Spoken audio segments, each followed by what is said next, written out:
5 ওয়াক্ত নামাজ আদায় করা ফরজ, এটা আমরা কি বিশ্বাস করি নাকি করি না? নামাজ আদায় না করলে জাহান্নামে যেতে হবে, আমাদের কারো সন্দেহ আছে? নামাজ আদায় না করলে কাবিরা গুনাহ হবে, কারো কোনো সন্দেহ আছে? এগুলো আমরা সবাই জানি, কিন্তু আমল করি না। আজকে আমি আলোচনা করব ওই ভাইদেরকে নিয়ে যারা নামাজ আদায় করে কিন্তু নামাজ সঠিক পদ্ধতিতে আদায় করে না। এমন মুসল্লি আছে না নাই? আল্লাহ রাব্বুল আলামিন সূরাতুল মাউনের মধ্যে বলেন, ফাওয়াইলুল লিল মুসাল্লিন আল্লাযীনা হুম আন সালাতিহিম সাহুন। ওই মুসল্লিদের জন্য ধ্বংস যারা তাদের নামাজের ব্যাপারে অমনোযোগী। আয়াতটা কি আপনারা অনেকে জানেন না? ফাওয়াইলুল লিল মুসাল্লিন জানা আছে না? বলেন তো আমার সাথে, ফাওয়াইলুল লিল মুসাল্লিন, মুসল্লির জন্য ধ্বংস। বলেন, আল্লাযীনা হুম আন সালাতিহিম সাহুন, বলেন যারা তাদের নামাজের ব্যাপারে অমনোযোগী। এখন অমনোযোগী কে জানা দরকার আছে না নাই? যদি না জানেন তাহলে তো আপনার জন্য তো ধ্বংস হতে পারে না? 1 নম্বর, যারা নামাজ আদায় করে কিন্তু ওয়াক্ত মতো আদায় করে না। 2 নম্বর, যারা নামাজ আদায় করে কিন্তু 5 ওয়াক্ত আদায় করে না, মাঝে মাঝে আদায় করে আবার মাঝে মাঝে ছাড়ে। 3 নম্বর, যারা নামাজ আদায় করে কিন্তু নামাজের রুকু সাজদার মধ্যে নামাজের মধ্যে যা পড়ে তা বিশুদ্ধভাবে জেনে পড়ে না। 4 নম্বর, নামাজের মধ্যে যা পড়ে কখনো কোনোদিন অর্থ জানার চেষ্টা করে না। 5 নম্বর হলো যারা নামাজ আদায় করে কিন্তু নামাজটা কার তরিকায় পড়বে জীবনে কোনোদিন শেখারও চেষ্টা করে না। এই 5টা বৈশিষ্ট্যের মুসল্লি আমাদের সমাজে আছে না নাই? আমি 5ম বৈশিষ্ট্য নিয়ে আলোচনা করব। আপনি নামাজ আদায় করতেছেন, আলহামদুলিল্লাহ, আমি দোয়া করি আল্লাহ আপনার নামাজ কবুল করুন, বলেন আমিন। কিন্তু শুনে রাখেন, আপনার বয়স 60 বছর, 15 বছর থেকে নামাজ যদি শুরু করেন 45 বছর পর্যন্ত নামাজ আদায় করছেন, 60 বছর বয়স যত হয়ে গেছে, আপনার এক পা এখন কবরে। 45 বছরে জীবনে একদিন মনের মধ্যে প্রশ্নই জাগলো না আমি নামাজ পড়বো কার তরিকায়? এরকম মুসলমান বাংলাদেশে আছে না? যারা নামাজ আদায় করে কিন্তু নামাজের তরিকা কার হবে জানে না, কার তরিকায় নামাজ আদায় করবে শেখারও চেষ্টা করে না, বোঝারও চেষ্টা করে না, কার তরিকায় নামাজ আদায় করবে নিজের ভিতরে কৌতূহল তৈরি করে না, এরা হলো অমনোযোগী। তারা নামাজ আদায় করেও যাবে কোথায়? নামাজ আদায় করে কোথায় যাবে? আমরা জাহান্নামে যেতে চাই? তাহলে আমাদেরকে জানতে হবে আমরা কার তরিকায় নামাজ আদায় করব। সবাই বলেন তো, কার তরিকায় আদায় করবে? কিছু ভাইয়েরা সচেতন আছেন তাই উত্তর দিয়ে দিলেন, কিন্তু আমাদের এই সখীপুর এলাকার বাসী, আমার মাইকের আওয়াজ যে পর্যন্ত যায়, যুবক যুবতী, নারী পুরুষ, আলেম ওলামা, পীরের মুরিদ, সাধারণ মানুষ, শিক্ষিত অশিক্ষিত, যে যেই তরিকার মুসলমান হন, আপনার কাছে একটা আবেদন হলো, আমাদের দেশে সব মানুষ কি নবীর তরিকায় নামাজ আদায় করে না? আমরা যে দেশে বাস করি, এই দেশটাতে ইসলাম ধর্মের নামে 1টা 2টা 5টা 10টা 20টা 30টা 70টা 80টা না, এই ধর্মের নামে 126 তরিকা পর্যন্ত চলে নাকি চলে না? অথচ আমরা সবাই জানি আমাদের রবকে। সবাই বলেন আল্লাহ কয়জন? আমাদের নবীর নাম কি? সবাই বলেন মুহাম্মদ সাল্লাল্লাহু। তার মানে আমাদের আল্লাহ এক, নবীও এক। আমাদের ধর্মের নাম কি? ইসলাম। কয়টা ধর্ম? তার মানে ইসলাম একক ধর্ম, এক আল্লাহর ইবাদত করবে, এক নবী মুহাম্মদ সাল্লাল্লাহু আলাইহি সাল্লামের তরিকায় ইবাদত করবে, এক ইসলামের অনুসরণ করবে। ইসলাম একমুখী ইবাদত শিক্ষা দেয়। যদি একমুখী ইবাদতই হয়, ইবাদতের তরিকা হবে কয়টা? তাহলে নবীর তরিকা বাদ দিয়ে 125 তরিকা যারা আবিষ্কার করেছে, তারা যত সুন্দর আমল করুক, জান্নাত কখনো তাদের নসিবে হবে না। তাহলে কার তরিকায় নামাজ আদায় করব? কথা বলেন, কয় তরিকায়? তরিকার নাম কি? তরিকা মুহাম্মদ সাল্লাল্লাহু আলাইহি ওয়াসাল্লাম। একটু ভুল কথা আপনাদের ভেঙে দেই। আমাদের এই সখীপুর এলাকায় অনেকেই মিয়ারসর বাইতুল জান্নাত জামে মসজিদ সম্পর্কে ভুল ধারণা করে বসে আছেন। তারা মনে করেন ওই মসজিদে যাওয়া যাবে না, ওই মসজিদে নামাজ আদায় করা যাবে না, ওনাদের কোনো বয়ান শোনা যাবে না, কারণ ওনারা ভিন্ন তরিকার মানুষ, ওনাদের তরিকা শুনলে আমরা গোমরাহ হয়ে যাব। এমন বিশ্বাসী আর প্রচারকারী মানুষ সমাজে আছে না? না, আজকের এই মাইকের আওয়াজে পর্যন্ত যায়, আমি বুকে টোকা দিয়ে চ্যালেঞ্জ করে বলছি, শুনে রাখুন, আমরা এক আল্লাহর ইবাদত করি, এক ইসলাম পালন করি, আর আল্লাহর ইবাদত ইসলাম পালন করি এক নবী মুহাম্মদ সাল্লাল্লাহু আলাইহি ওয়াসাল্লামের তরিকায়। নবীর তরিকার বাইরে অন্য কোন তরিকা আমরা মানিও না, প্রচারও করি না। নবীর তরিকা মানা কি অপরাধ? কথা বলেন, নবীর তরিকা মানা আর প্রচার করা কি অপরাধ? কখনো নয়। আমরা গুণগত ভারে আমাদেরকে বলা হয় আহলুল হাদিস, কোরআন হাদিসের অনুসারী। এটা আসলে একটা বৈশিষ্ট্যগত নাম, কিন্তু শুনে রাখেন, প্রকৃতপক্ষে আমরাই হলাম মুসলিম। এক আল্লাহর ইবাদত করি, এক ইসলাম পালন করি। ওই ইসলামের যাবতীয় ইবাদত, ফরজ হোক, ওয়াজিব হোক, সুন্নাত হোক, মুস্তাহাব হোক, সব ইবাদত আমরা এক নবী মুহাম্মদ সাল্লাল্লাহু আলাইহি ওয়াসাল্লামের তরিকায় করি, অন্য কারো তরিকায় আমরা আমল করি না। করি নাকি? তাহলে প্রমাণ নেন। আজকে আমরা বয়ান করব, যদি বয়ানের ভিতরে বলি আমাদের আহলে হাদিস আন্দোলন আছে, ওই আমির সাহেবের তরিকা মানবো। আমাদের জমিয়াতে আহলে হাদিস আছে, ওই আমির সাহেবের তরিকা মানবো। আমাদের জামাতে আহলে হাদিস আছে, ওই আমির সাহেবের তরিকা মানবো। বাইতুল জান্নাত মসজিদের ইমাম সাহেবের আছে, তার তরিকা মানবো। সখীপুর সরকার বাড়ি জামে মসজিদ আছে, তার তরিকা মানবো। এভাবে যদি ব্যক্তির তরিকা মানতে বলতাম, তাহলে বোঝা যাইতো আমরা গোমরা তরিকায় আছি। কিন্তু চ্যালেঞ্জ করে বলছি, আমরা আহলুল হাদিসরা নবীর তরিকা ছাড়া অন্য তরিকা বলিও না, মানিও না, প্রচারও করি না। বলেন আলহামদুলিল্লাহ। সাউন্ডটা একটু কমাই দাও, একটু কমাই দাও, বাইরে চলে গেছে, বেশি কানে বিদ করে না, কমাই দাও। আচ্ছা থাক, আসুক, আসতে কমাই দেব। আচ্ছা, এবার আপনার বিবেকের কাছে প্রশ্ন, আমাদের দেশে পীরের নামে, বুজুর্গের নামে, আলেমের নামে, মুফতির নামে, মাযহাবের নামে, দলের নামে বিভিন্ন তরিকা আছে না নাই? আছে না নাই? আছে। এই তরিকাগুলো বাদ দিয়ে এক নবী মুহাম্মদ সাল্লাল্লাহু আলাইহি ওয়াসাল্লামের তরিকায় ইবাদত করতে হবে। রাজি আছেন তো ইনশাআল্লাহ? তা নামাজ যদি আমাদের নবীর তরিকায় হয়, আমরা রোজা রাখবো কার তরিকায়? হজ করব কার তরিকায়? যাকাত দিব কার তরিকায়? নফল ইবাদত করব কার তরিকায়? ফরজ ইবাদত করব কার তরিকায়? রাজনীতি করব কার তরিকায়? সমাজনীতি করব কার তরিকায়? এক কথায়, লাকাদ কানা লাকুম ফি রাসূলিল্লাহি উসওয়াতুন হাসানাহ। যে ব্যক্তি আখিরাতে বিশ্বাস করে, যে ব্যক্তি আল্লাহকে বিশ্বাস করে, এই বিশ্বাসী মানুষের জন্য মহান আল্লাহ, আল্লাহর রাসূল মুহাম্মদ সাল্লাল্লাহু আলাইহি সাল্লামের মধ্যেই আদর্শ রেখেছেন। এজন্য নামাজের ক্ষেত্রে, হজের ক্ষেত্রে, যাকাতের ক্ষেত্রে, ফরজের ক্ষেত্রে, নফলের ক্ষেত্রে, সবকিছুর ক্ষেত্রে এক নবী মুহাম্মদ যা করেছেন আমরা তাই করব, যা বলেছেন আমরা তাই মানব। নবী না করলে তা আমরা কখনো করতে রাজি নাই। এ করলে কি অপরাধ ভাই? এটা করলে অপরাধ? তাহলে আমাদের সমাজের যে মানুষগুলো আমাদেরকে বলে ওদের কাছে গেলে গোমরা হয়ে যাবে, এই আপনার কাছে জিজ্ঞাসা, নবীর কথা মানলে কি গোমরা হয়? আপনার কাছে জিজ্ঞাসা, আল্লাহর ইবাদত করলে কি গোমরা হয়? আপনার কাছে জিজ্ঞাসা, এক ইসলাম মানলে কি গোমরা হয়?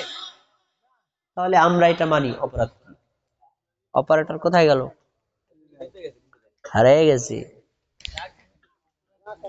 আচ্ছা, এবার শুনুন, সালাত যে আমাদের নবীর তরিকায় আদায় করতে হবে, তার দলিলটা কি? দলিল জানা লাগবে না লাগবে না? দলিল লাগবে না? আল্লাহ তাআলা কি বলছেন সূরাতুল মুহাম্মদ 33 নম্বর আয়াত, আল্লাহ বলছেন ইয়া আইয়ুহাল্লাযীনা আমানু আতিউল্লাহ ওয়া আতিউর রাসূল ওয়া লা তুবতিলু আমালাকুম। হে মুমিনগণ, আমরা এখানে যারা আছি মুমিন না কাফির? এখানে অনেকে থাকতে পারেন আহলে হাদিস না, কিন্তু মুমিন। আপনারা কি আমরা এখানে সবাই মুমিন না? তার মানে এই আয়াতটা কি শুধু আল্লাহ আহলে হাদিসদের বলছেন? সবার জন্য। ইয়া আইয়ুহাল্লাযীনা আমানু, হে মুমিনগণ, আতিউল্লাহ, তোমরা আল্লাহর কথা মানো, ওয়া আতিউর রাসূলের কথা মানো। আল্লাহর কথা মান্য করতে কে বলেছেন? নবীর কথা মানতে কে বলেছেন? 3 নম্বর বলেছেন যে ব্যক্তি আল্লাহর কথা মানে না, নবীর কথা মানে না, ওই ব্যক্তির কথা বলেছেন ওয়ালা তুবতিলু আমালাকুম, তোমাদের আমলগুলো বাতিল করে দিও না। এই ছোট ভাই, ইকো বন্ধ করে দাও। আর এই ক্যাস ক্যাস আওয়াজ একটু মোটা হবে, আর ভিতরে একটু সাউন্ড কমাই দাও, বাইরে বাড়াই দাও, যত পাওয়ার বাইরে দাও, ভিতরে কম দাও। সবাই মনোযোগ দিয়ে শোনেন, খেয়াল করে শোনেন। তোমাদের আমলগুলো বাতিল করো না, তার মানে কেউ যদি আল্লাহর কথা অনুযায়ী আমল করে আল্লাহ আমল কবুল করবে, নবীর তরিকা অনুযায়ী আমল করে তার আমল কবুল হবে। কিন্তু যদি আল্লাহ এবং তার নবীর তরিকার বাইরে হয়, এই আমলগুলো আল্লাহ তাআলা কখনো কবুল করবেন না। তাহলে কি আমরা নবীর তরিকার বাইরে আমল করব? করা যাবে। এবার আসুন নামাজের কথা। সরাসরি হাদিস, সহিহ বুখারী হাদিস নাম্বার 631।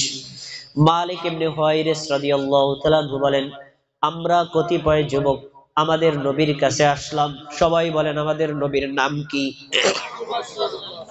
শুধু মুহাম্মদ বলা যাবে না, সাল্লাল্লাহু আলাইহি ওয়াসাল্লাম।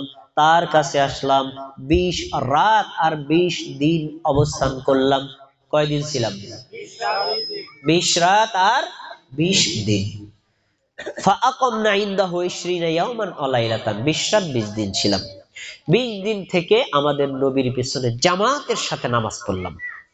পরে দেখলাম আমাদের নবী কিভাবে রুকু করে, কিভাবে সিজদা দেয়, কিভাবে তাশাহুদ পড়ে, কিভাবে তিনি ইবাদত করে, একেবারে পুঙ্খানুপুঙ্খ আমরা লক্ষ্য রাখলাম, পর্যবেক্ষণ করলাম। 21তম দিনে আমাদের নবী আমাদেরকে জিজ্ঞেস করলেন, মালিক, তোমরা যে কয়জন লোক আসছো বাড়িতে কারে কারে রেখে এসেছো? তখন আমরা বললাম, আমাদের বাড়িতে বাবা আছে, মা আছে, ছেলে আছে, মেয়ে আছে, স্ত্রী আছে, আমাদের পরিবার পরিজন সবাই আছে, তাদেরকে রেখে এসেছি। তখন নবী বললেন, ও একটানা 20 দিন ছিল না, এখন তো বাড়িতে যেতে আগ্রহ তৈরি হয়ে গেছে, মন আগ্রহ করে, তাই না? আচ্ছা, তাহলে কাজ করো। নবী আমাদের 5টা আদেশ করেছেন। 1, ইরজিউ ইলা আহলিকুম, তোমরা তোমাদের পরিবারে ফিরে যাও। পরিবারে ফিরে যেতে বলেছেন কে? আমাদের নবী। কি বলেছেন? সবাই খেয়াল করে না, আমাদের নবী বলেছেন কি? যাও পরিবারে ফিরে যাও। ফা আহলিকুম, তোমরা তোমাদের পরিবারে ফিরে যাও। ফা আকিমু ফিহিম, তোমাদের পরিবারে গিয়ে নামাজ আদায় করো, নামাজ কায়েম করো। তাহলে বোঝা যায় একা নামাজ আদায় করলেই হবে নাকি পরিবারের সবাইকে নামাজি বানাতে হবে? ফা আকিমু ফিহিম, পরিবারের মধ্যে গিয়ে নামাজ কায়েম করো। 2 নম্বর হলো ওয়া আল্লিমুহুম, তোমার পরিবারে মা আছে, বাবা আছে, ছেলে আছে, মেয়ে আছে, বোন আছে, স্ত্রী আছে, তাদেরকে নামাজ শিক্ষা দাও। না শিখাইলে ওরা কেমনে পড়বে? শিখানো লাগবে না? ওয়া আল্লিমুহুম, এই 20 দিন আমাকে যেভাবে নামাজ পড়তে দেখলা না, এই নামাজটা শিক্ষা দাও। আমরুহুম, তোমার পরিবারে তোমরা গিয়ে নামাজের আদেশ করো। নামাজ পড়তে বলো সবাইকে, এই ছেলে, এই মেয়ে, এই বাবা, এ মা, এ বোন, এই স্ত্রী, সবার নামাজ আদায় করতে হবে, এটা আল্লাহর বিধান, এভাবে আদেশ করো। আচ্ছা, এই আদেশের পরে একটা বাক্য বলেছেন, এই বাক্যটা সবাই আমার সাথে বলবেন। অর্থটা আগে বলবো না, পরে বলবো, আগে আমার সাথে বলবেন। বলেন, অসল্লু, বলেন, কামা রাআইতুমুনি উসাল্লি। বাংলা আমার সাথে বলেন, তোমরা সেইভাবে নামাজ পড়ো যেভাবে আমাকে নামাজ পড়তে দেখেছো। হাদিসটা মুখস্থ করে ফেলবেন। আবার বলেন, তোমরা সেইভাবে নামাজ পড়ো যেভাবে আমাকে নামাজ পড়তে দেখেছো। এটা হাদিস মুখস্থ হয়ে গেছে, মনে থাকবেন এটা। তা আমাদের নবী কে বলেছেন, আমাকে তোমরা যে 20টা রাত আর দিন দেখলা আমি কিভাবে নামাজ পড়ছি, আমাকে যেভাবে দেখছো ঠিক তোমরা ওইভাবে নামাজ পড়ো। এই আদেশ কে করেছেন? এই আদেশ কি শুধু আহলে হাদিসের জন্য, আলেমের জন্য, হানাফির জন্য? সারা পৃথিবীর প্রত্যেকটা মানুষের জন্য নামাজ আদায় করতে হবে আমাদের নবী যেভাবে করেছেন ওইভাবে।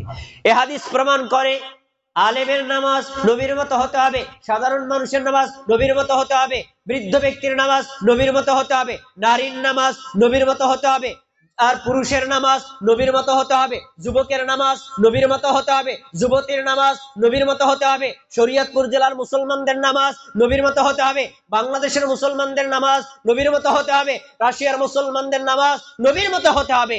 এমন কি পৃথিবীর যে যেখানেই থাকুক নামাজ আদায় করবে নবী করেছেন যেভাবে, তাকেও করতে হবে সেভাবে।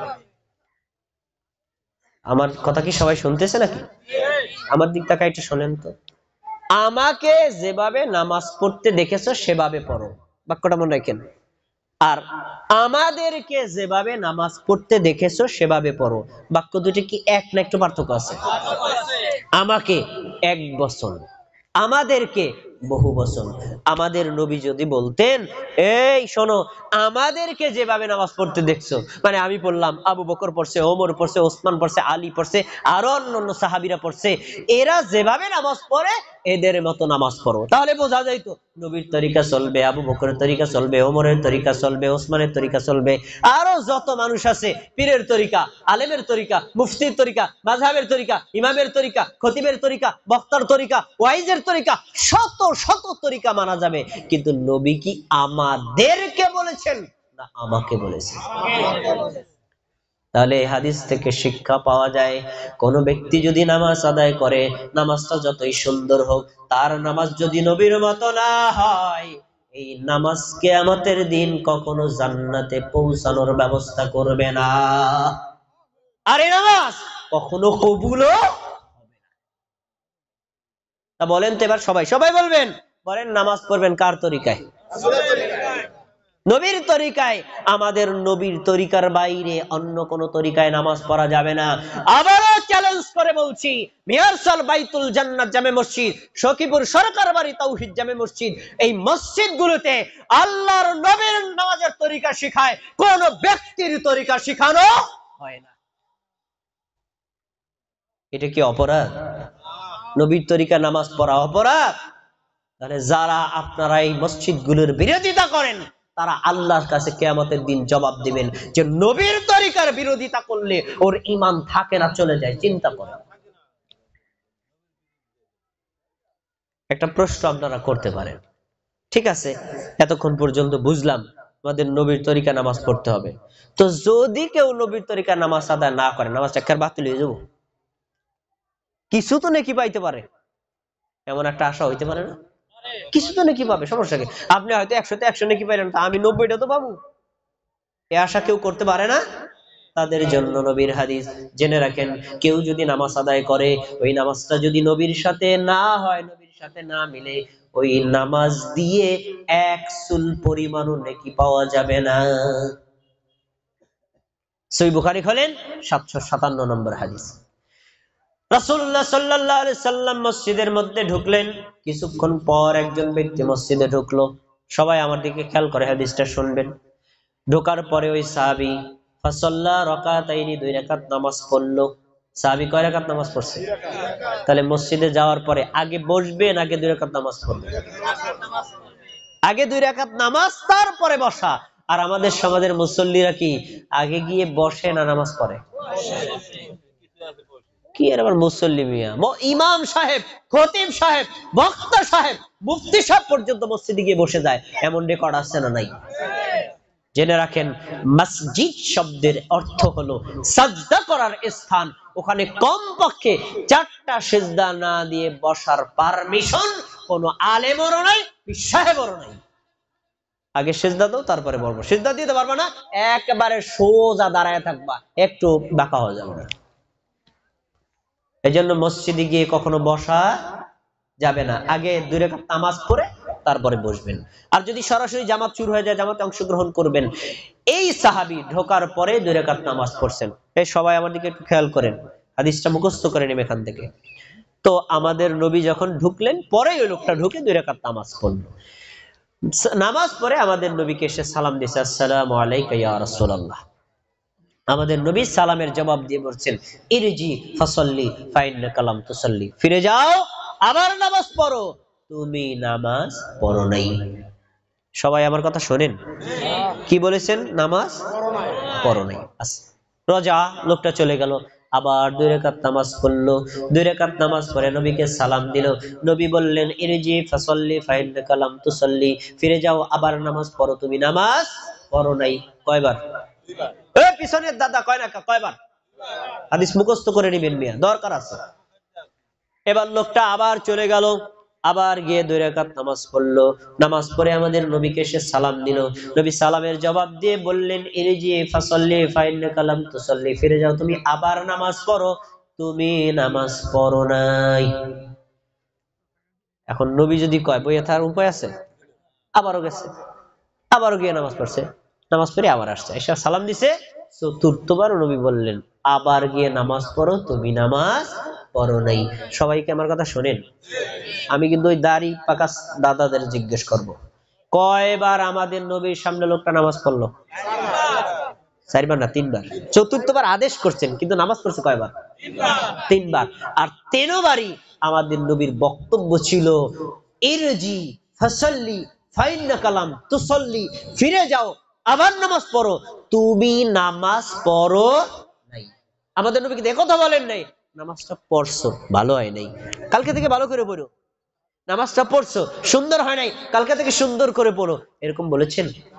বলে নাই। একেবারে টোটাল ডিনাই, তোমার নামাজই হয় নাই, নামাজ বাতিল, আবার নামাজ পড়ো।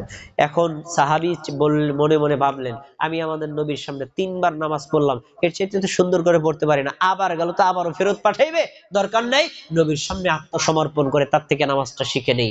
তিনি বললেন, ওয়াল্লাযী বা'আসাকা বিল হক মা উহসিনু গায়রা, হে আল্লাহর নবী, ওই আল্লাহর কসম করে বলছি, যে আল্লাহ আপনাকে সত্য সহ পাঠিয়েছেন, আমি এর চাইতে সুন্দর করে নামাজ পড়তে পারি না।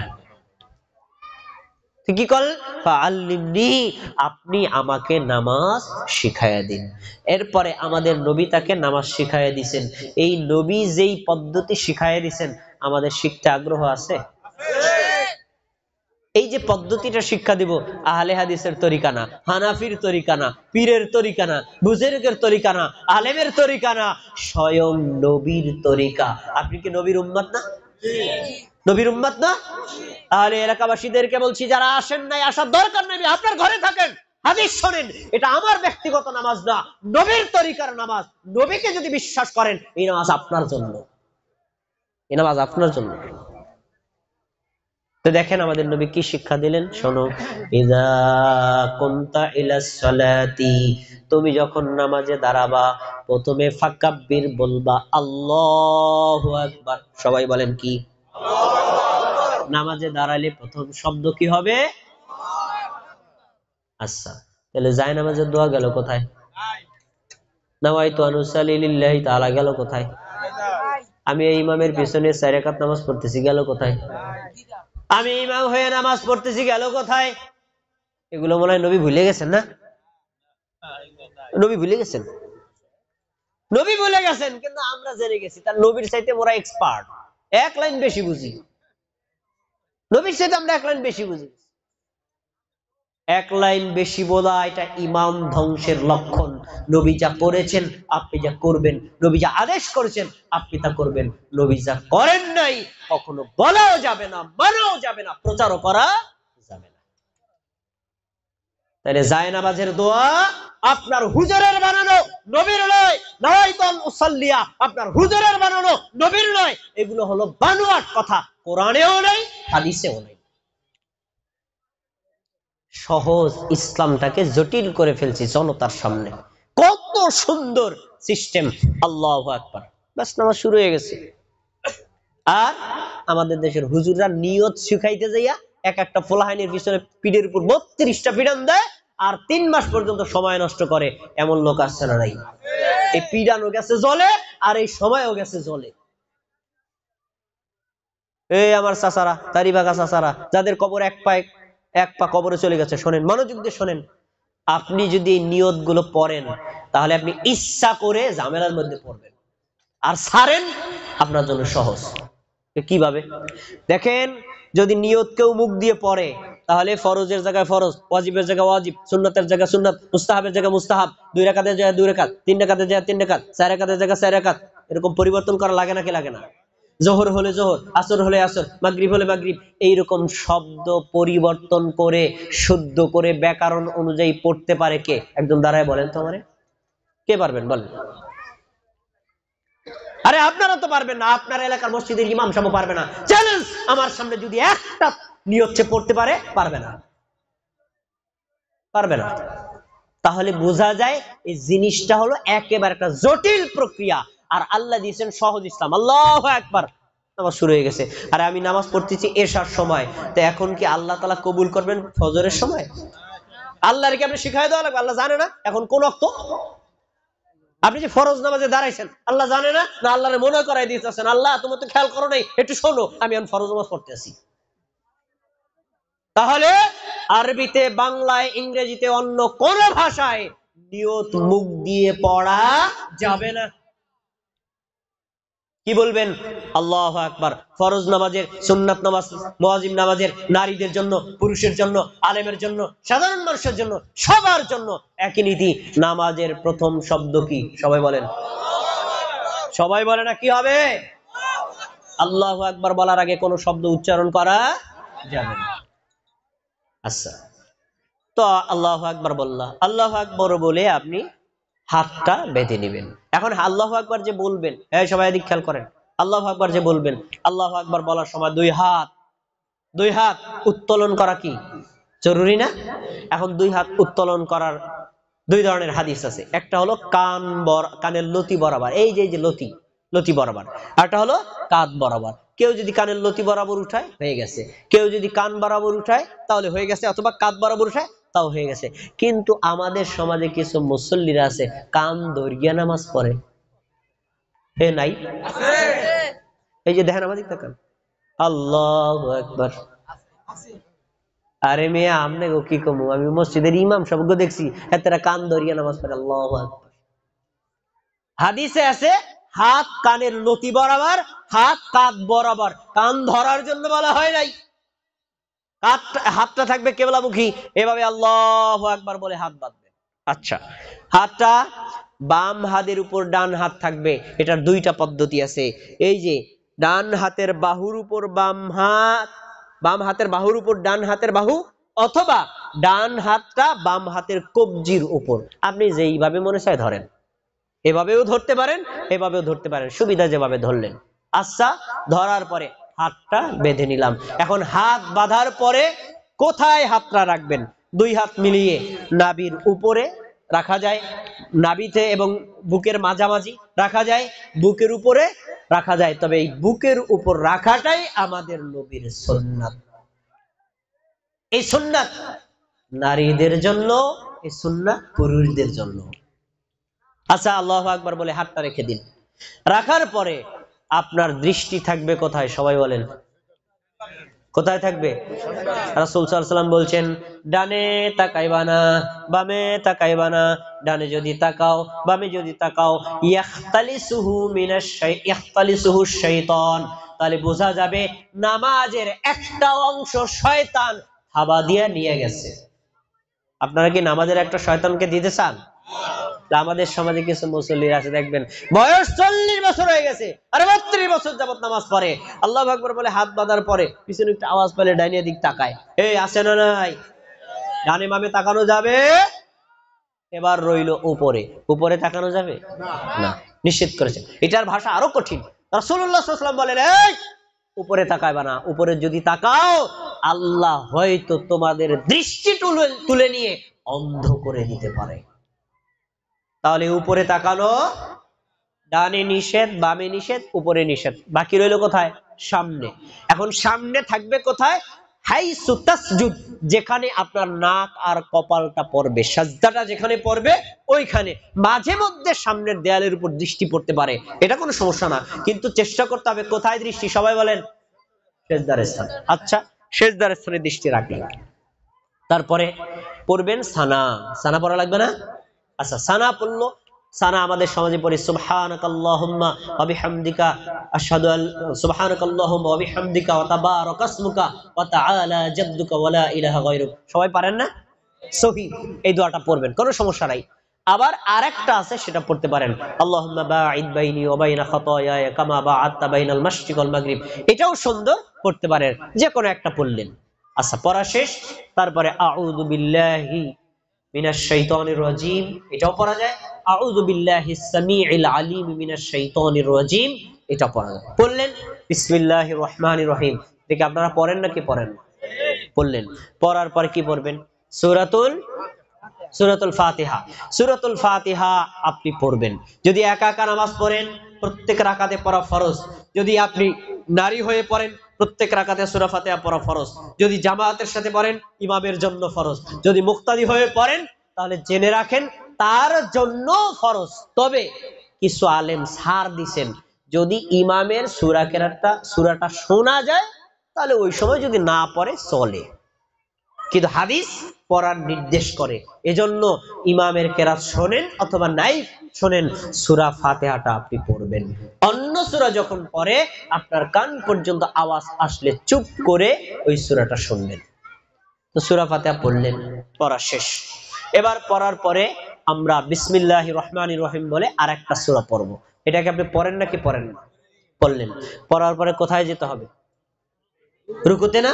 আচ্ছা, এবার দেখেন রাসূলুল্লাহ সাল্লাল্লাহু আলাইহি ওয়াসাল্লামের একজন সাহাবী, সুনান আবু দাউদের 730 নম্বর হাদিস, আবু হুমায়দ রাদিয়াল্লাহু তাআলা বলেন, আমি নবীকে দেখেছি তিনি রফুল ইয়াদাইন, প্রথমবারে তাকবীরে তাহরিমার সময় যেমন কাঁধ বরাবর উঠাতেন, ঠিক আবার যখন রুকুতে যাওয়ার জন্য আল্লাহু আকবার বলতেন, দুই হাত আবার কাঁধ বরাবর উঠিয়ে আল্লাহু আকবার বলে রুকুতে যেতেন। তাহলে হাত এভাবে বাঁধা আছে, আর ছেড়ে দিয়ে আল্লাহু আকবার বলে রুকুতে যাবেন। আমরা কি রুকুতে যাই নাকি যাই না? আচ্ছা, রাসূলুল্লাহ সাল্লাল্লাহু আলাইহি ওয়াসাল্লামের ওই আগের হাদিসটা কি?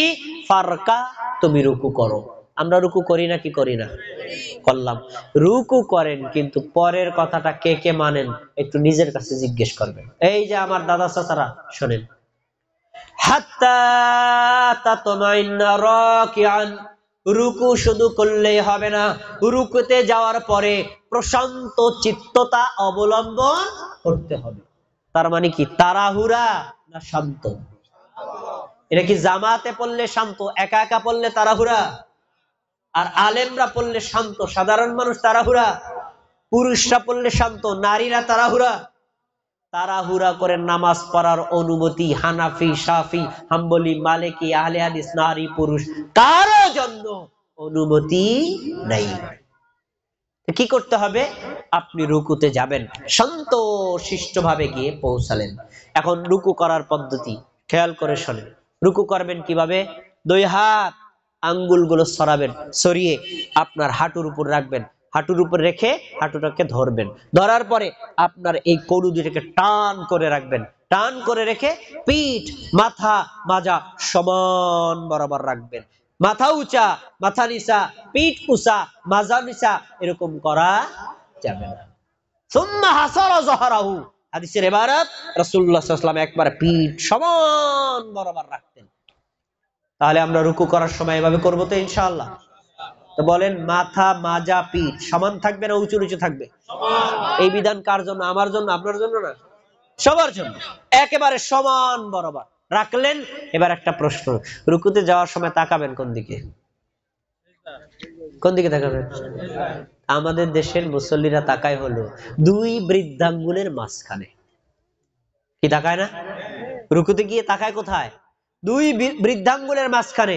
এর ব্যাপারে কোনো হাদিস নাই, বরং আপনার সেজদাটা নাক কপাল যেই জায়গাতে পড়বে ঠিক আপনার দৃষ্টি ওখানেই থাকবে। আচ্ছা, এবার নারীর জন্য পুরুষের জন্য কিন্তু একই বিধান, বিধানের কোনো ভিন্নতা নাই। রুকুতে পৌঁছানো গেল, পুরোপুরি পৌঁছানোর পরে তাসবিহ আছে, তাসবিহটা কি সবাই পারেন? বলেন সুবহানা রাব্বিয়াল আযীম। পারেন না? কয়বার? যদি কেউ বেশি পড়ে কোনো সমস্যা নাই, এই বেশি যেটা ওটা জোর আর বেজোর যাই হোক আপনি যতবার ইচ্ছা পড়তে পারেন, কিন্তু কমপক্ষে হবে কয়বার? 3 বার পড়লেন। আর একটা তাসবিহ আছে, রাসূলুল্লাহ সাল্লাল্লাহু আলাইহি ওয়াসাল্লাম বলতেন সুবহানাকাল্লাহুম্মা রাব্বানা ওয়া বিহামদিকা আল্লাহুম্মা গফিরলি। একটা আরেকটা আছে আরো চমৎকার, কত সুন্দর অর্থ দেখেন, আল্লাহুম্মা লাকা রাকাতু ওয়া বিকা আমানতু ওয়া লাকা আসলামতু খাশালাকা সামঈ ওয়া বাসারি ওয়া মুখি ওয়া আযমি ওয়া আসাবি। আল্লাহ, আপনার জন্য রুকু করলাম, আপনার সামনে মাথা নত করলাম, আপনার সামনে আমার মাথা, অস্থিমজ্জা, হাড়, মাংস সব কিছু অবনত হয়ে গেল। সুবহানাল্লাহ, কি সুন্দর চমৎকার ভাষা। আচ্ছা, এবার রুকুতে গিয়ে কি করবেন? এমন করা মুসল্লি আছে না নাই? এটা তাড়াহুড়া বারকা মুসল্লি খুব দ্রুত করে না, এই খুব দ্রুত করার কোনো অনুমতি নাই। প্রত্যেকটা তাসবিহ পরে থামবেন, সুবহানা রাব্বিয়াল আযীম, সুবহানা রাব্বিয়াল আযীম, সুবহানা রাব্বিয়াল আযীম। থামবেন, সম্ভব হলে অর্থের দিকে দৃষ্টি দিয়ে পড়বেন। আরে অর্থ জানেন বা না জানেন, ধীরে সুস্থে এই রুকুর তাসবিহ গুলো পড়া নফল না ফরজ? ধীরে সুস্থে পড়া ফরজ। ওই যে কি বললেন, হাত্তা তাতমাইন্না রাকিআন, রুকুতে গিয়ে প্রশান্ত চিত্ততা অবলম্বন করো। রুকু করা শেষ, এখন রুকু থেকে মাথা তুলতে হবে না? আচ্ছা, রুকু থেকে মাথা তোলার সময় সবাই একটু আমার দিকে তাকান, আমার দিকে তাকান। এই যে রুকুতে গেলাম, আমি রুকুতে গেলাম, এখন এই যে রুকু থেকে মাথা তুলতে তুলতে বলতে হবে সামি আল্লাহু লিমান হামিদা। তুলতে তুলতে মানে আপনি বলতেও থাকবেন আর মাথা উঠতেও থাকবে, একেবারে পুরো দাঁড়িয়ে গেছেন, তারপরে সেজদা, এর আগে সেজদা দেওয়া যাবে না। এবার একটু আমার দিক তাকান তো, কিছু মুসল্লি কি এমন নাই আমাদের সমাজে যে রুকুতে গেছে আংশিক মাথা তুলে পুরো টান না হয়ে আবার সেজদায় যায়, এমন মুসল্লি আছে না নাই? আপনাকে কি বলবো, আপনার মসজিদের ইমাম সাহেবের হালাত হয়তো এরকম হতে পারে। কি বলছেন আমাদের নবী? ওই যে সাহাবী নামাজ শিক্ষা দিচ্ছেন, শোনো, সুম্মারফা, তারপরে তুমি রুকু থেকে মাথা তোলো, হাত্তা তাতমাইন্না কাইমান, প্রশান্ত চিত্তভাবে দাঁড়িয়ে যাও। প্রশান্ত চিত্তভাবে কিভাবে দাঁড়াবেন? আপনার মাথা, আপনার পিঠ, আপনার মাজা, আপনার পা, আপনার পায়ের একেবারে গোড়ালি পুরো সমান বরাবর হবে। যদি একটু অ্যাঙ্গেল হয় আপনার রুকু হবে না। এই পদ্ধতি কার? এই যে বাইতুল জান্নাহ জামে মসজিদের ইমাম সাহেবের না? এই পদ্ধতি কার? আমাদের নবীর পদ্ধতি। সবার জন্য একই নিয়ম, নারীর জন্য যা পুরুষের জন্য তাই। আচ্ছা, পুরো টান হয়ে গেলাম, এবার একটু খেয়াল করেন, পুরো টান হওয়ার পরে একটা দোয়া আছে, কি দোয়াটা বলেন সবাই? আমি 8টা পর্যন্ত 8টা দোয়া পাইছি, তার ভিতরে সবচেয়ে ছোট হলো এটা, রব্বানা লাকাল হামদ। সহি করতে পারে, কোনো সমস্যা নাই। কেউ যদি রব্বানা লাকাল হামদ এতটুকু পড়ে তার রুকু একবারে কমপ্লিট। যদি এর চেয়ে বাড়াইয়ে পড়ে নেকি বাড়বে, না পড়ে একেবারে কিছুই যদি না পারে, শুধু ওই যে সামি আল্লাহু লিমান হামিদা আল্লাহু আকবার বলে গেছে, তার রুকু কমপ্লিট হবে না, তার নামাজও হবে না। পারিয়ে পড়ার ফজিলত কি আপনারা জানেন। রাসূল সাল্লাল্লাহু আলাইহি ওয়াসাল্লাম একদিন নামাজ পড়লেন, তিনি নামাজের সময় এভাবে সামি আল্লাহু লিমান হামিদা বলতে বলতে দাঁড়ালেন। পিছনের এক মুসল্লি জোরে বললেন রব্বানা লাকাল হামদ হামদান কাসীরান তাইয়িবান মুবারাকান ফি। পারেন না সবাই? বলেন আমার সাথে, রব্বানা লাকাল হামদ হামদান কাসীরান তাইয়িবান মুবারাকান ফি। এইটা ওই সাহাবী পড়ছে। এখন নামাজে সালাম ফিরানোর পরে বলছে, এই মানিল মুতাকাল্লিম, এই উচ্চ স্বরের শব্দগুলো কে বলছে? সাহাবী গেছে ভয় পাই, কাম হয়েছে তো, ভুল একটা হয়েছে, শাস্তি তো পাই, কথা বলতেছেন। আবার বলছে মানিল মুতাকাল্লিম, কে বললে বলো। তখন সাহাবী, ভুল হয়েছে, যাও কই দেব, আল্লাহ রাসূল আমি কইছি।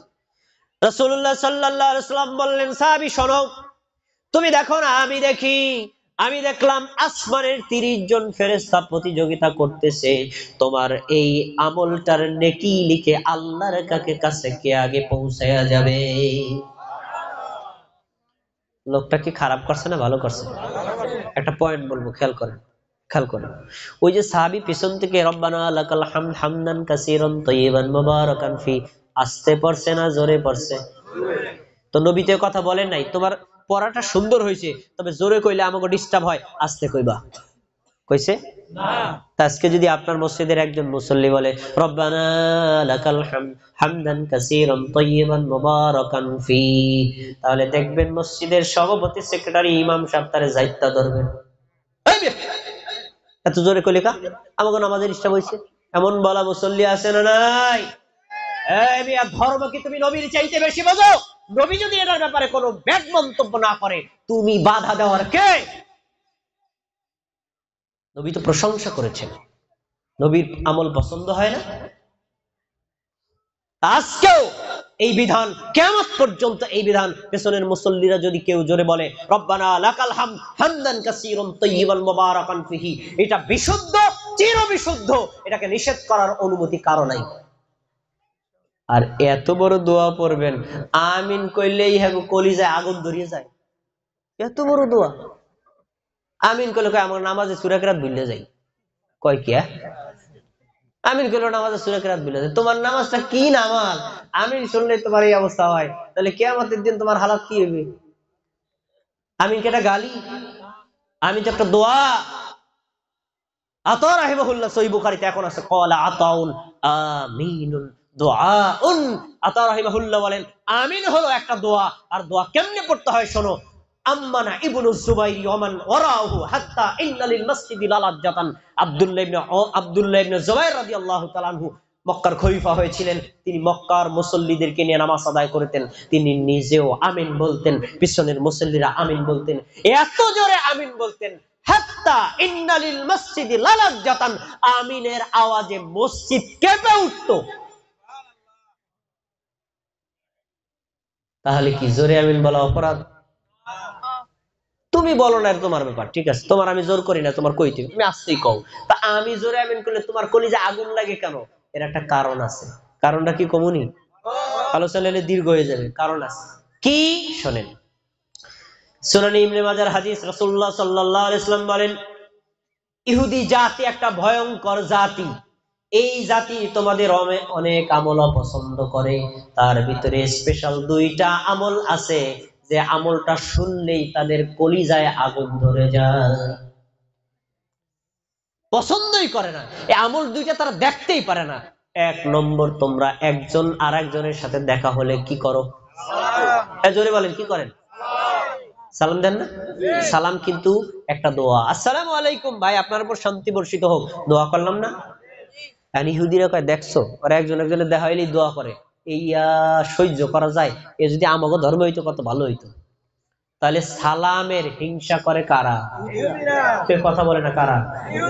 পরেরটা বলছেন ওয়াত্তামিন, তোমরা নামাজের মধ্যে সূরাতুল ফাতিহা পড়ো, নামাজের মধ্যে সূরা ফাতিহার পরে যখন বলো আমিন, তখন ইহুদিদের কলিজায় আগুন ধরে যায়।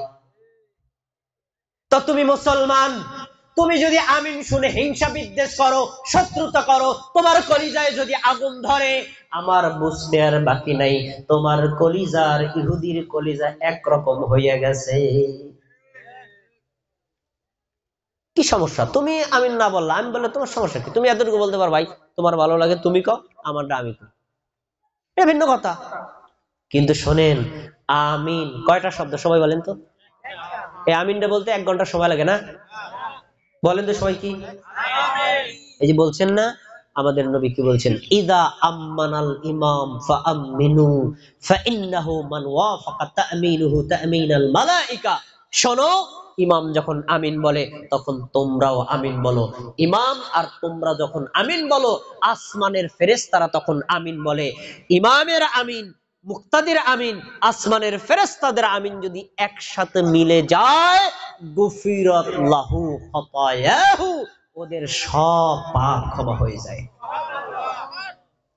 একটা শব্দ, ওয়ানলি ওয়ান, আমিন বললেই আপনার পাপ ক্ষমা হবে। আপনি কি ক্ষমা চান না? তাহলে আপনারা তো হিংসা কিসের বললাম না, কি হয়েছে নাকি আপনার? আপনি করলেন না, সমস্যা নেই, আপনি হিংসা বিদ্বেষ করেন কারণ, অথচ এই একটা আমিন বললে আপনার পাপ ক্ষমা হয়ে যেতে পারে। আচ্ছা, এবার শোনেন, সূরা ফাতিহা শেষ করলেন, তারপরে বিসমিল্লাহির রহমানির রহিম, তারপরে অন্য একটা সূরা পড়লেন, পড়ার পরে রুকুতে গেলেন, রুকু শেষ করলেন, রুকু থেকে উঠলেন, ওঠার পরে ওই দোয়াটা বললেন, ওই দোয়া শেষ করার পরে এবার সাজদায় যাবেন। সাজদায় যাওয়া লাগবে না? আপনারা কি সাজদা করেন না? আমাদের নবী বলছেন সুম্মাসজুদ, তারপরে তুমি সিজদা করো। সিজদা আমরা করি না? পরের কাজটা কে করেন? হাত্তা তাতমাইন্না সাজিদান, সিজদা করলেই হবে না, সিজদায় প্রশান্ত চিত্ততা অবলম্বন করতে হবে, শান্ত শিষ্টভাবে হতে হবে। সিজদা দেওয়ার পদ্ধতি সবাই জেনে নেন, শোনেন, আমার দিকে তাকান। প্রথমে দুই হাত জমিনের উপর পড়বে, তারপর দুই হাঁটু জমিনের উপর পড়বে, এরপরে হাত দুইটা আরেকটু সামনে এগিয়ে, তারপরে নাক, তারপরে কপাল মিশবে। জেনে রাখেন, হাত দুইটা দুই কাঁধ বরাবর নিচে থাকবে অথবা কানের লতি বরাবর নিচে থাকবে, চেহারার সাথে মিশবে না, এইভাবে থাকবে। আর হাঁটু জাগানো থাকবে, পেট, বুক এই উরু থেকে রান থেকে আলাদা থাকবে। নারীর জন্য যা, পুরুষের জন্য তাই। রাসূলুল্লাহ সাল্লাল্লাহু আলাইহি ওয়াসাল্লাম বলেন, তুমি যখন সিজদা করবা, শোনো, তখন তুমি বুক আর তোমার পেট এই রান থেকে এমন ভাবে আলাদা রাখো, মনে হচ্ছে মাঝখান দিয়ে একটা ছাগলের বাচ্চা যেতে পারে। আমাদের দেশের মা বোনেরা এমন ভাবে নামাজ পড়ে, ছাগলের বাচ্চা তো দূরের কথা, পিঁপড়াও যাইতে পারে না। এ কথা বলে না? আছে না নাই? এই তরিকা আমাদের নবীন শিখানো তরিকা না, একেবারে নবীর তরিকা, আল্লাহ রাসূলের তরিকা। এই তরিকা এ সবার জন্য একই নীতি। আপনি এইভাবে সিজদা করবেন। সিজদা 8টি অঙ্গে করতে হয়। আমাদের সমাজে কিছু মুসল্লিদেরকে দেখবেন যে এই 8টি অঙ্গে সিজদা করে না। কয়টা অঙ্গ মুখস্থ করে নেবেন? আমার সাথে বলেন, সবাই বলবেন, বলেন, 2 পা, 2 হাঁটু, 2 হাত, নাক আর কপাল। কয়টা হয়েছে? কয়টা হয়েছে? 2 হাঁটু, 2 পা, 2 হাঁটু, 2 হাত আর নাক কপাল। একেবারে সাজদার শুরু থেকে শেষ পর্যন্ত এভাবেই থাকবে, কোনো একটা উঠানো যাবে না। তো আমাদের সমাজে কিছু মুসল্লিরা দেখবেন, হেরা কপাল মিলায়, নাক মিলায় না। আবার অনেকে আছেন নাক কপাল হাত হাঁটু মিলাইছে, পা আসমানের দিকে উঠে গেছে। এমন মুসল্লি কথা বলে আছে না নাই?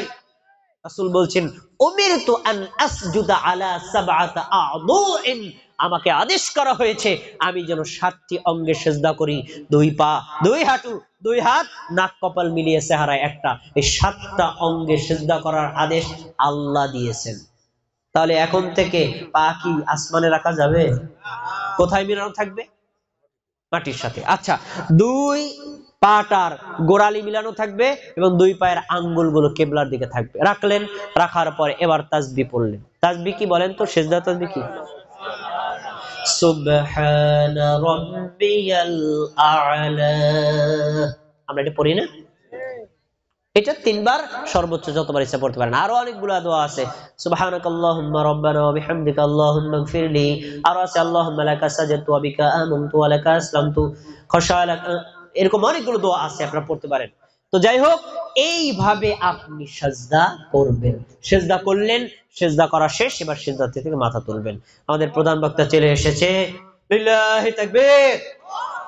আজকের মাহফিলের প্রধান বক্তার আগমন, শেখ শরীফুল ইসলাম মাদানির আগমন, লিল্লাহি তাকবীর। আজকের মাহফিলের মধ্যমণি আমাদের মাহফিলে এসে পৌঁছেছেন, আমরা তাকে মাহফিল কর্তৃপক্ষের পক্ষ থেকে মোবারকবাদ জানাচ্ছি। আল্লাহ তাআলা তাকে হায়াতে তয়্যিবা দান করুন, বলেন আমিন। আল্লাহ তাকে সুস্থ রাখুন, বলেন আমিন। সুদূর রাজশাহী থেকে তিনি আগমন করেছেন, এদেশের অন্যতম মেধাবী একজন আলেম, রাসূলুল্লাহ সাল্লাল্লাহু আলাইহি সাল্লাম যেই এলাকায় শুয়ে আছেন মদিনা, সেই মদিনা বিশ্ববিদ্যালয় থেকে তিনি লিসেন্স ডিগ্রি করে এসে বাংলাদেশে এখন আল মারকাজুল ইসলামিয়া সালাফিতে মুহাদ্দিসের দায়িত্বে পালনরত আছেন। এই মুহাদ্দিসের পক্ষ থেকে আমরা কোরআনের এবং হাদিসের আলোচনা শুনবো তো ইনশাআল্লাহ। এখনো পর্যন্ত যে সকল ভাইয়েরা ঘরের মধ্যে আছেন তাদেরকে অনুরোধ করে বলছি আপনারা মাহফিলের প্যান্ডেলের ভিতরে চলে আসেন। যে সকল মা বোনেরা আসতে পারেন নাই তাদেরকে অনুরোধ করে বলছি আপনারা মাইকের দিকে কানটা দিয়ে রাখেন। আশা করি ইনশাআল্লাহ আপনার জীবনের জন্য উপকারী কিছু কথা পাবেন, বলেন ইনশাআল্লাহ। শায়েখ এসেছেন, আমার একটা কথা বাড়াবো না। আল্লাহ রাব্বুল আলামিন আমরা যে কথাগুলো শুনেছি আমাদের আমল করার তৌফিক দান করুন। আসসালামু আলাইকুম ওয়া রাহমাতুল্লাহি ওয়া বারাকাতুহু।